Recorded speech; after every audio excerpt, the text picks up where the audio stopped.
Pagkatapos umuwi, patuloy na lumuluha si Hasna ng mga 7 hanggang 8 piraso ng diamonds araw-araw. Sa kabutihang palad, hindi ito nagpapakita ng anumang pinsala sa kanyang mga mata at wala siyang nararamdamang sakit. Bagamat naniniwala ang kanyang mga magulang na ito ay isang himala, naghahanap pa rin ng siyentipikong paliwanag.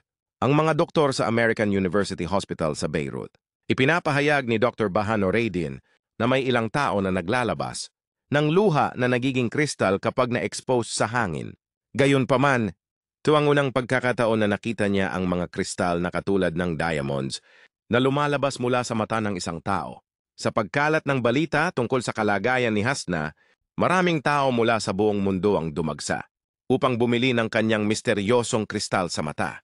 Marami ang naniniwala na may kapangyarihan dito upang magpagaling, bagamat walang patunay upang suportahan ang mga alegasyon na ito. Nagulat ang mga scientists sa kwento na ito, ngunit nagbabala ang mga eksperto tungkol dito. Sa tingin nyo ano kaya ang babalang ito?